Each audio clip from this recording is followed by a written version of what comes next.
We're going to rank all the players of the post-Tiger Woods generation. This is coming off of Rory McIlroy's victory. Spoiler alert, he might be high on the list. I'm not going to give it up.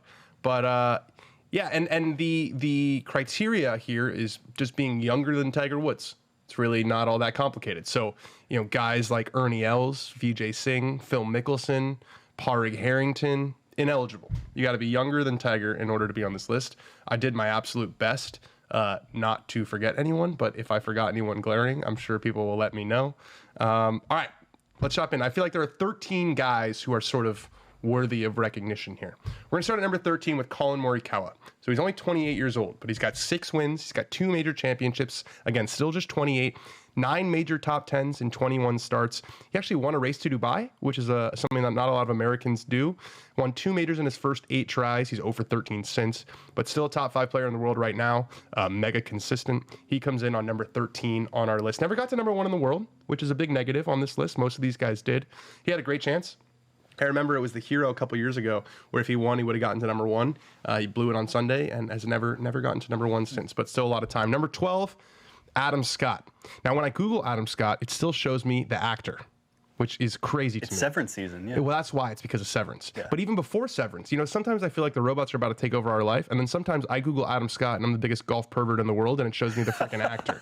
And I think we got at least 10 or 15 more years until the robots take over. 32 wins around the world, 14 on the PGA Tour, a proper legend of the game. 1 major championship, the Masters. He did get to number 1 in the world. It was very hard to rank him in the next 2 on this list. I view them very much in the same category. Number 11, we're going with Jason Day. Let's not forget how good this guy's peak was. He won 8 times across 2015 and 2016, including his major championship. Also got to number 1 in the world. Still just 37 years old. I feel like I think of him as older than that because he's been around for a really long time. Remember 2011 Masters, he kind of broke through. That was a long time ago now, but still just 37. Got a top 10 at the Masters this year. So Jason Day's number 11. Number 10, we're going with Justin Rose. 11 PGA Tour wins, 25 pro wins around the world. And Adam Scott and Jason Day, again, all feel like they sort of deserve more majors. I feel like those guys really should be on 2 majors with what they've accomplished. He's got the gold medal, which is a big one. Winner of the U.S. Open. He's been second in the Masters 3 times, lost in a playoff in the Masters twice, lost to Sergio Garcia and lost to Rory McIlroy. Amazing Ryder Cup career. Also got to number 1 in the world. Would have been higher on this list, probably 2 spots higher. Had he won the Masters. That just goes to show that, one shot changes a whole lot in this game. Number 9, we're going Xander Schauffele. Maybe a little bit of a prisoner of the moment here, but 2 majors in 1 year. That's not something that anyone on this list, besides a couple guys, have done. He has not been number 1 in the world. That's because of Scotty. But plenty of time to get there. Still off to a bit of a slow start. This year, I felt like it hasn't really gotten going for Xander, but he won 2 majors last year. He's got, I believe, 11 straight top 18 finishes in majors, so just remarkably consistent. Number 8, Bryson DeChambeau. 9 wins on the PGA Tour. He's got 2 majors and 2 U.S. Opens. He's now been in the mix, like firmly in the mix, in 4 of the last 5 major championships. He's got 2 wins on Live Golf. Culturally, just a massive player. I don't know if I should let that impact my list, but I feel like I can't ignore his sort of impact on the game, his stature in the game. Never got to world number 1 and likely won't because of the Live situation, at least not in the near future. Number 7, another one on Live Golf. We've got Jon Rahm. 11 wins on the PGA Tour, 2 majors, and they're the best 2 majors. He's won the U.S. Open and the Masters. That's my opinion, obviously. 2 wins on Live. He was the player of the year last year. 22 professional wins, and he does it around the world. He's won his National Open. He's won big tournaments in Europe. He's won big tournaments over here. Also got to number 1 in the world, which is big for this list. At number 6, we're going with Justin Thomas. 16 wins, 2 majors, both PGA championships, former world number 1. I waffled whether to put him or Spieth higher. JT has more wins and has been a little bit more consistent throughout his career, but Spieth has more majors, and Spieth had the better peak of 2015, which brings us to our next pick. Number 5, we have Jordan Spieth. 2015. One of the best major championship years we've ever seen. This guy's 3/4 of the way to the career Grand Slam. I feel like because Rory's so consistent and it not being the Masters, we talked so much about Rory trying to complete the career Grand Slam.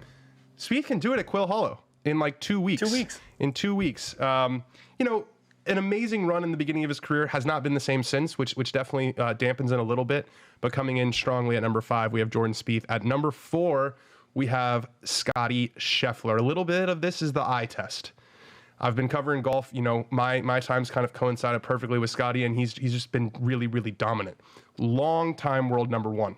Over 100 weeks now, 2 years as the best player on the planet, 2 majors, both Masters, 13 wins, and it's just the dominance here. It's a little bit of the eye test, but Scotty comes in for me at number 4. At number 3, we have Dustin Johnson. People not thinking of him as much because it's been a slower last couple of years. He's 40 years old, kind of feels like he's on the backside, but 31 wins around the world. That's a lot of wins. 24 on the PGA Tour. He's a lifetime member, even if he's suspended. 3 on LIV. Also has won 2 majors, but they're also the best 2 majors. He's got the same haul as Rahm. He's a Masters champion. He's a U.S. Open champion, world number 1 for a long time. All-time great. Another guy who feels like he probably should have won more majors. There's one guy who just popped into my head who maybe deserves a shout on this list. It's Zach Johnson, because he's won 2 majors and he won it. Maybe we'll put him 14th unofficially. Well, it depends if you go, if you're leaning eye tester stats. Yeah, exactly. But so the fact that Dustin Johnson and Zach Johnson have the same amount of majors, it shows you that, majors aren't absolutely everything, especially when you're ranking a guy's whole career. Number 2, Brooks Koepka. A bit of a strange one. If he had 3 majors, like maybe just one more than Dustin, I'd probably give DJ the edge just because of the sustained excellence. But he has 5.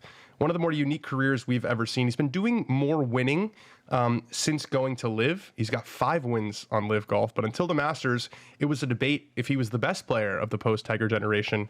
It's no longer a debate because number 1 on our list is Rory McIlroy. 44 wins around the world, career Grand Slam, only the 6th player to ever do it. He's won the Race to Dubai 6 times. He's won 3 FedEx Cups.